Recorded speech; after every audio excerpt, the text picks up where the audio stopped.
Hi, I'm Mike Beliveau, and right now I am outside of the Carlisle Expo Center in Carlisle, Pennsylvania.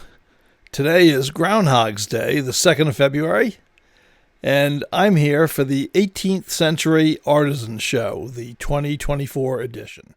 So let's go inside and see what's happening. The annual 18th Century Artisans Show in Carlisle is a showcase of all of the beautiful crafts of colonial America. And certainly guns, gun building, gun collecting has pride of place. But there's more than just guns, tomahawks, powder horns. You can see all sorts of 18th century crafts on display. You'll see woven goods, 18th century clothing. There'll be woodworking, some fracture, and a host of other folk arts. And you'll probably end up seeing some fine art as well. So let's take a look at the show. The crew from the National Muzzleloading Rifle Association here. We got a display here from one of my favorite places in Pennsylvania, Fort Loudon,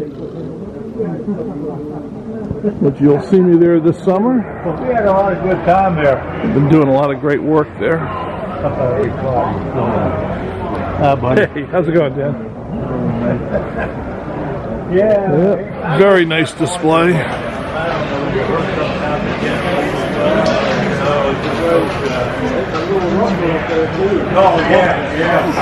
Now here's the CLA booth, the Contemporary Long Rifle Association, of which I am a proud member. The Contemporary Long Rifle Association, or CLA for short, is a professional group that provides, I guess you would say, an opportunity to belong to all of the artisans specializing in 18th century decorative arts. I mean, certainly those people who build long rifles today are the backbone of the organization, but you'll also find horners, quill workers, weavers, the whole range of 18th century craftsmen there.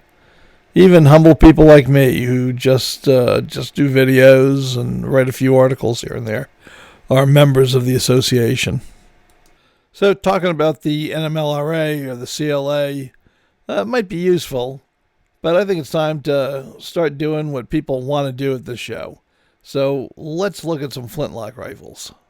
So here we are at Dave Keck's table, knob mountain muzzle loading, and you get every part you can imagine for building rifles, but it's got a beautiful finished rifle up here. It's in the Lehigh Valley. Jim Chambers Flintlocks is very well known for their high quality and very authentic flintlock kits. And you can see here the progression from pre-carved stocks to the finished rifles.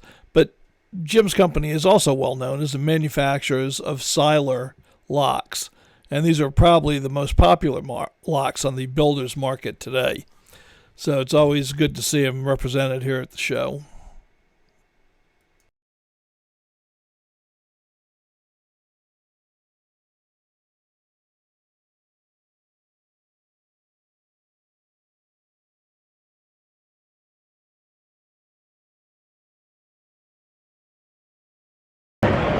As I always say, it's not all tomahawks and long rifles here. I mean, there's fashions for the ladies.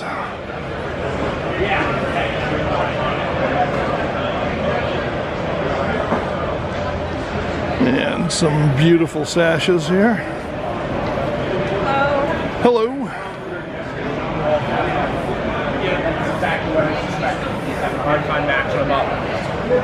Hello. It's beautiful, all widths.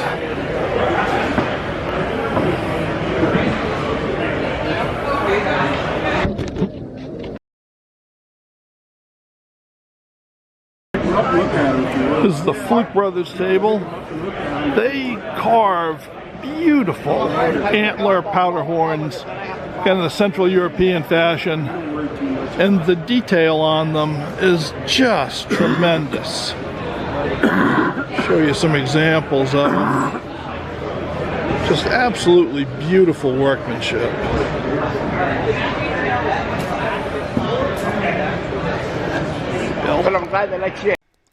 You know, for years I've been so impressed by these carved antler powder flasks.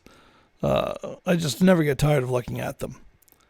It's only a matter of time before I lay out some hard-earned shekels for them, because they are beautiful. So we're here at Adam Dobbs' table, and I've known Adam for quite a while. And a year ago, at this very same show, I came in with an armload of metal parts, a barrel, a lock, all the metal parts for a French fusee. And I bought a plank, and I dropped all that off over here at Adam's table, and I said, build me a French fusee. And today I'm picking it up. So let's take a little look at it. So here it is, a beautiful 20-gauge fusil de chasse. Beautiful French guns, got those swooping curves.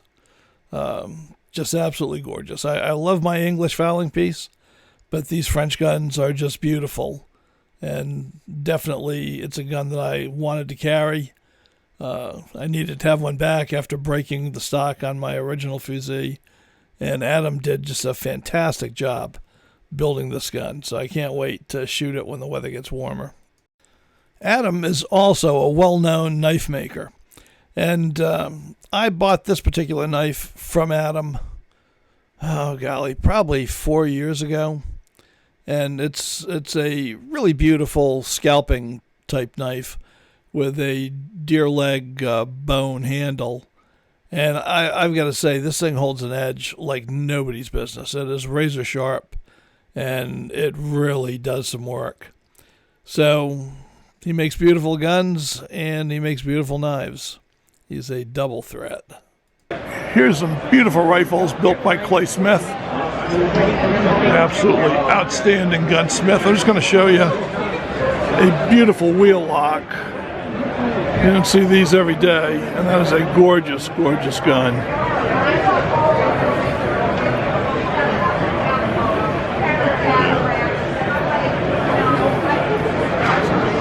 Beautiful bags here from Swamp Buck Leather. And Swamp Buck Leather happens to be my friends Heather and Bill Schneider. That's how we came down. I got off at 15 off the river in like Duncannon area. Well, besides operating Swamp Buck Leather, Bill and Heather Schneider are famous in the muzzleloading community because, along with Greg Bray, they are the driving forces behind the School of the Long Hunter, which is held every spring at Prickett's Fort in Fairmount, West Virginia. And this is a great event. That's a mixture of schoolhouse and camping and just 18th century living. There's a tavern night, potluck supper, all done in a beautiful, restored 18th century fort. It's just one of the best events going. Okay, well, here's something a little bit different. Some beautiful target rifles. Now, these aren't to everybody's taste, but if you are into precision shooting, these are some gorgeous guns.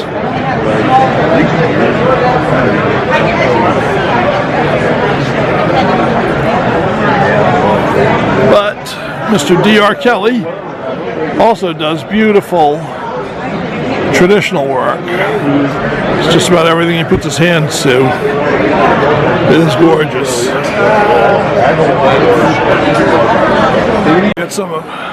Get some of Scott Bryan's beautiful hunting pouches here. That's gorgeous. Absolutely gorgeous.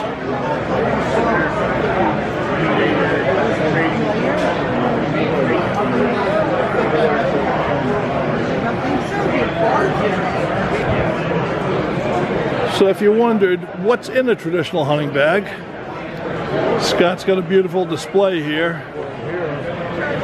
From ball molding equipment to powder measures, knives, patches.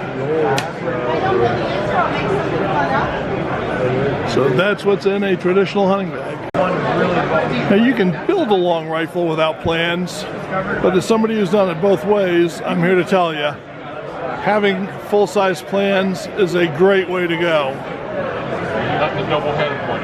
No, not the double-headed one. Good morning, how you doing? Morning. So tell me about these plans. So I started making plans years ago just for myself because, you know, a stock, a barrel, a lock was a lot of expensive material and I didn't want to screw up a nice piece of wood. So I draw everything out, all the details, so I wouldn't mess it up when I built it. And people started asking if I could do that for some other design. So last year I came out with a series of rifle and Fowler plans. I also have a small pistol plan and we'll be adding to the list as we go. They're full scale, they show all the dimensions, so you can make a copy for personal use, cut it, put it on your stock, and you've got everything laid out the way it should be, and you know that everything's going to work. Well, having built them both ways, with plans and without, I've got to say you're providing a valuable service. Appreciate it. Thank you.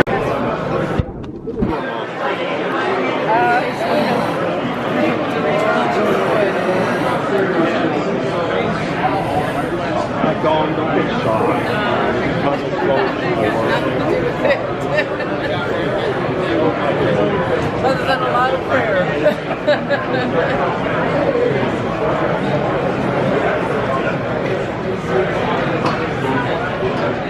Oh, we're here at Tim Sanders' booth, and there's the man himself.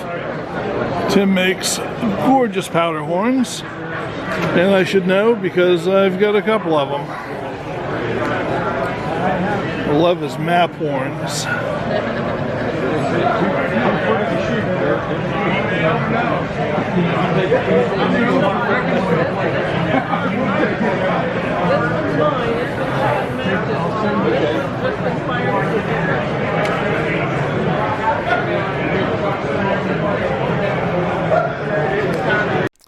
Well, as I said, I've got a couple of Tim's powder horns.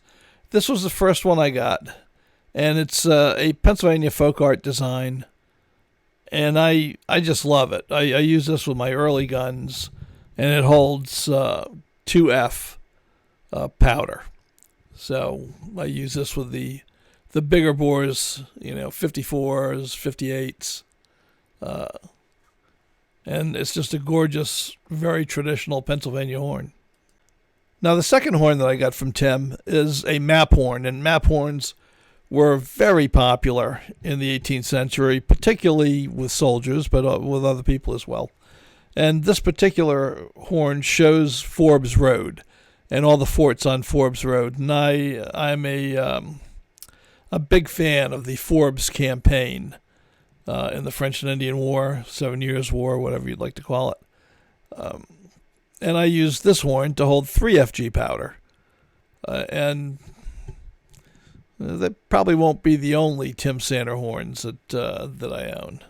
But right now, I only have two. So Mark Whalen's beautiful long rifles here. Mark is one of the best builders, I think, in the country. Of course, if you're going to buy a handcrafted rifle here, you're going to spend some real money.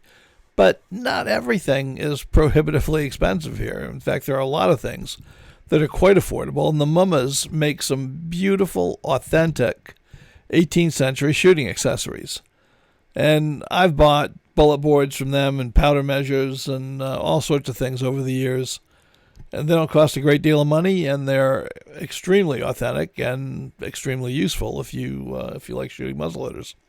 So at this show, I bought 2 antler tip powder measures from the Mummas. I got a 40 grain one that I'll be using with my York County rifle, and I picked up a 110 grain powder measure that I'll be using with the French fusee that Adam Daub built me. So all in all, it was a pretty good trip. Well, we've got a dog lock and a matchlock. A couple of beautiful early guns. Look at that styling. Something you just don't see every day.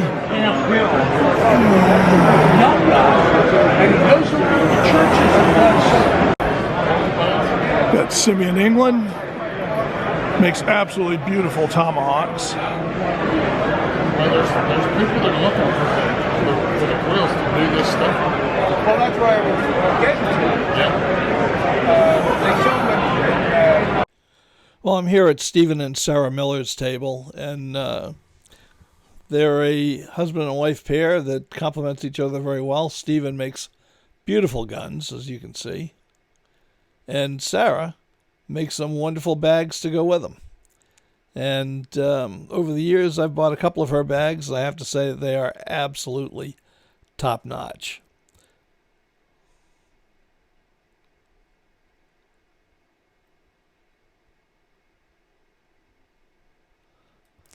So here are a couple of bags that I've bought from Sarah over the years. They are beautiful and highly functional. And really, I can't recommend her enough. Oh, we've got some of Kathy England's beautiful powder horns here. Just look at the detail on that.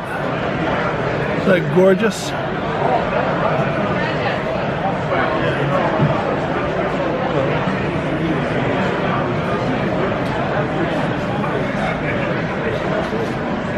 Beautiful traditional designs.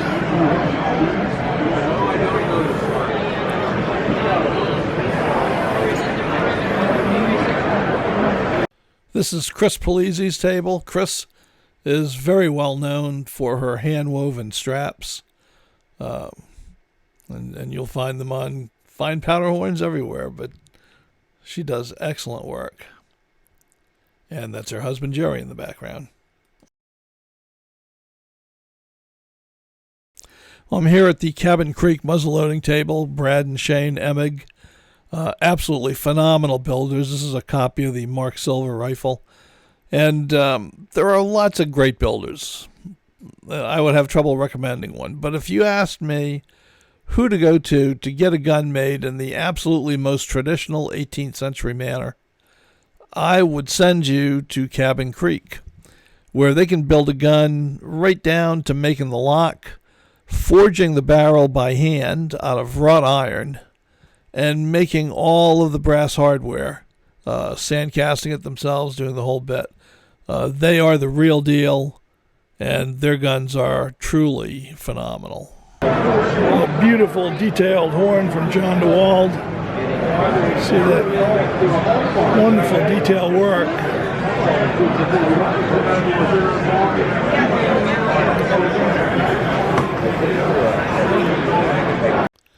Mitch Yates is an incredibly talented artisan.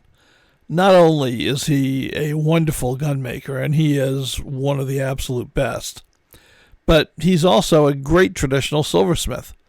And his silver pieces are becoming very much in demand across the country.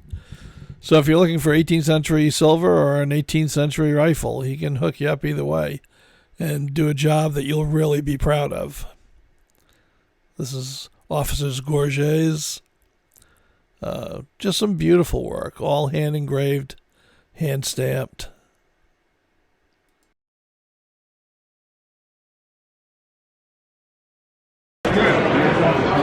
Eric actually made me a pouch 2 years ago that I used for my smoothbores. He does beautiful work. Okay.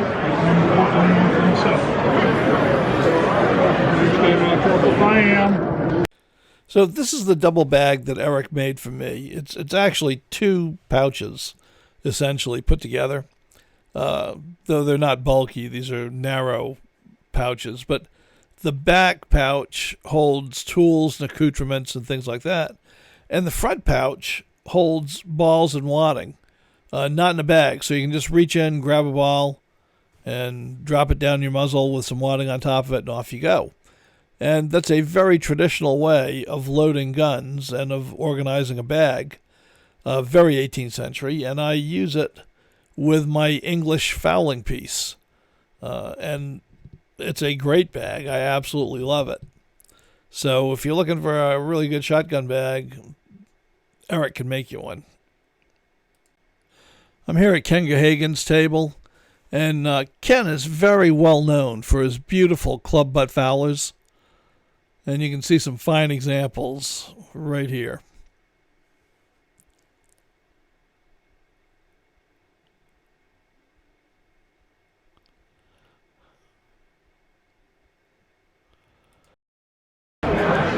Steinhagen Potteries booth.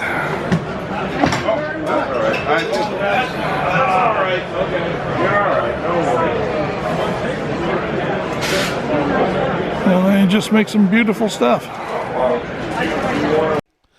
This is my friend Mark Thomas. I mean, you've seen me introduce him at lots of events. He is a phenomenal artist. I don't even want to call him a craftsman. He is an artist. And he does rifles and powder horns, and he's probably the best engraver I know. But at this show, he did something a little bit different. He had bought a couple of powder cans to collect the cans. But of course, they were full of black powder. And he asked me if I would like to test it against modern black powder.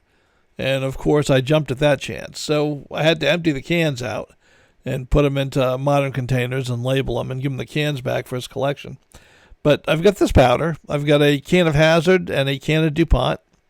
And anybody out there who knows, based on the can design, roughly when these powders would have been made, I'd love to hear it. I haven't started researching them yet, but anybody who is a collector of these things and knows, please get a hold of me and let me know, because I'm very interested in testing these and getting all the data on them. You know, I feel I really can't do this show justice. There's just so much to see here. And we've been at this for quite a while already. So I'm just going to close out by giving you a visual tour of the show. And hopefully I'm going to hit every booth. I might have missed a couple. If I did, I'm sorry. But let's just take a fast look at everything there is here.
Well, that's a whirlwind tour of the show. I hope you enjoyed it. And I hope I see you there next year. And until next week, bye.